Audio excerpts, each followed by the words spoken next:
السلام عليكم ورحمة الله وبركاته. ازيكم يا احلى متابعين من داخل مصر وخارج؟ يا رب تكونوا كويسين يا رب. صلى على النبي يا حبايبي.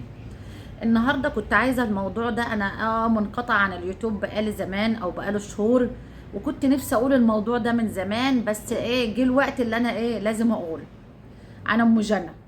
ام جنى طبعا انتوا عارفين اللي هي عملت التكميم كويس، اللي هي عملت التكميم عشان صحتها، وفي السن ده عشان صحتها كويس. بس اللي انا استغربت عليه اللي هي قالت انا هعمل لبنت اختي على حسابي. لقيت بنت اختها يا حبايبي اللي هي عيله صغيره لسه، يعني عيله باين في 6 ابتدائي او اولى اعدادي، وراحت تعمل لها عمليه التكميم، وقالت بقى متفشخره بقى، والناس يقولوا جزاها الله خير ام جنى، ده كويس ام جنى عملتها لها على حسابها. لا يا حبايبي، انتوا ما تعرفوش الحقيقه، احنا اللي بنبين لكم الحقيقه. ما تعرفوش حاجه. هي عملتها على حسابها ليه؟ لان عملتها لطفله زي دي، لان اصلا كمان اللي بتعمل لها مشاهدات عاليه. يعني لقيتها مره عامله فيديو اللي هي خلاص واخداها المستشفى، خلاص شروق في العمليات، شروق راحت طلعت من العمليات، اول اكل لشروق، شروق مش عارفه فيديو عملت ايه، طب هناكل ايه، طب في شروق حصل ايه. لقيت مجموعة سلاسل على شروق على شروق، ومشاهدات عالية على شروق، يعني خدتها كتجارة. وأذت البنت. أنا عايزة أقول لهم اللي هي أذت البنت حسبي الله ونعم الوكيل عليها. يا جماعة أنتوا ما تعرفوش الحقيقة.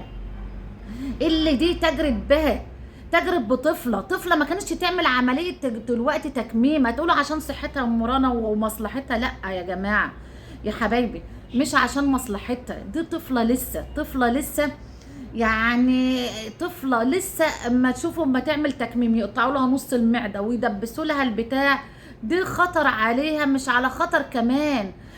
وبعدين العمليه دي ما تفكروش اللي هي ناجحه، لا مش ناجحه، ده فاشله.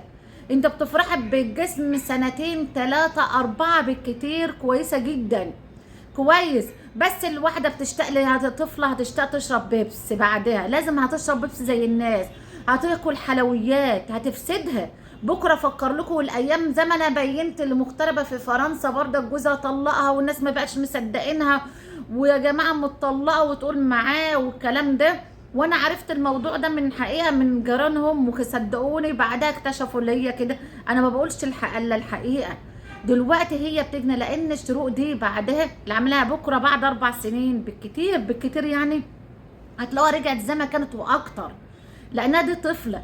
كان الموضوع دلوقتي اللي هي كانت الموضوع اللي هي الواحده تمسك على اولادها شويه، تدوم اكل صحي، حته لحمه، فراخ، اي حاجه. دلوقتي لغايه حتى لو هي جسمها مليان خليها زي ما ام جنى كده اما عمل، لغايه اما هي واحده عروسه سنها تبقى عروسه عايزه تتجوز ولا الكلام ده، تعمل لها تكميم عشان يجي لها عريس. ماشي، احنا في الموضوع ده لغايه كده.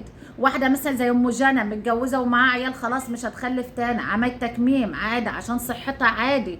لكن دي طفله لسه في 6 ابتدائي او اولى اعدادي يا جماعه لسه. ما عملش لاولادها ليه؟ جنى والولد تاني ليه ما عملت لهمش ليه؟ ولا هتجني عليهم ليه؟ ولا بتقول لك هعمل لهم؟ حتى لو هي عملت لهم خطر عليهم، خطر عليهم في السن ده تعمل تكميم. اللي هي عيله تعمل لها تكميم كده يا جماعه غلط. مش عملت تجرد بها وسلسله فيديوهات عملت لها ملايين عشان ايه؟ وانتوا تقولوا لها جزاك الله خير ده انت ساعدتها والكلام ده. انتوا ما تعرفوش الحقيقه اصلا، ما تعرفوش اللي هي تجرد ببنت اختها وهي انا عمليه. وحتى هنقول عمليات دلوقتي رخصت بقت ب20 30 الف، عملتها لها حتى والدكتور عارفها ومجاملات وعملت له دعايه والكلام ده. احنا ما بنقولش على كده، اللي بنقول حتى لو هي ب50 الف هي عملت ملايين من سلسله الفيديوهات دي. انا كاليوتيوب بقول لكم هي عملت ملايين على سلسله الفيديوهات والتجاره ببنت اختها. غلط يا ام جنى اللي انت عملتيه كده، وغلط على اولادك. انت دلوقتي اللي هي حتى وهي بتاكل دلوقتي بقى وعامله كانها بتاكل، هي دلوقتي هي في صعوبه في الاكل. دلوقتي انتوا بتقولوا هتاكل ومش عارفه ايه. بس بعد شويه برضك ام جنى العمليه بتاعه التكميم ده فاشله. انا ما انصحش ان حد يعملها يا جماعه. هي دلوقتي سنتين 3 ما بتعرفش تاكل، بس اللي بيطخن هتشتاقوا للحلويات، هتشتاقوا تشربوا بيبس، هتشتاقوا تاكلوا شوكولاتات. ما فيش حد ممكن هيستغنى عن الحاجات دي طبعا. في حد يقول لك هنستغنى عن الحاجات دي؟ لا. لان الواحد اللي ما شربش سكريات او خد سكريات ما بقاش يعني انا ذات نفسي لما خدت السكريات ببقى هتهبل على السكريات، عايزه حاجه تعمل مخ، تنشط مخي. يبقى العمليه دي بتبقى فاشله. فهي انا بنصحها حتى ام جنى اللي هي يا جماعه، اللي هي كمان تعمل، اللي هي ما تعملش لاولادها غلط برضك، اللي هو عملت في ولادها في السن ده برضك عشان كفيديو. انا هعمل لجنى تكميم عشان تعمل برضك فيديو، وعشان تعمل غلط عليها، عشان العمليه دي خطر خطر يعني. وربنا بيسلمها معاهم في العمليات. في كان ممثل معرفش مين توفى، هو ابن مين، ابن جايس، مش عارفه ابن مين، ممثل كده مغني ولا حاجه، توفى. ربنا بيسلمها مع كله يا رب. بس انا قلت لازم اقول ام جنى تجرد ببنت اختها يا جماعه، عشان هي بصراحه عشان الفيديوهات وعشان الفلوس، ويلعن الفيديوهات. وزمانها برضك اما العيله برضك شويه كده وتقول لها الله انت السبب والله العظيم ومنك لله، وهتقول لها حسبي الله ونعم الوكيل بعد كده، وهيحصل مشاكل، وبكره تقول ام رنا قالت يا جماعه. تشرب الله يك والسلام عليكم، ما يهمنيش. ام جنى لعلمكم مش طيبه قوي، ويا ريت توصل لها، هي مؤذيه جدا. واللي بيتكلم عليها بتعمل بتاع انذارات والغاء في القناه. بس انا معايا ربنا عشان كلمه الحق. انا جالي اي مره 3 انذارات، والحمد لله والله العظيم ليا اللي بيساعدني من غير اي مقابل، عشان انا بقول كلمه الحق. وده اللي انا كان نفسي اقوله من زمان لام جنى.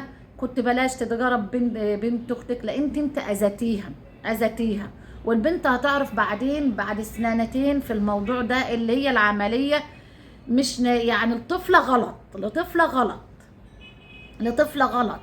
هي الواحد كما بقول لكم لسن كبار ماشي. والسلام عليكم ورحمه الله وبركاته.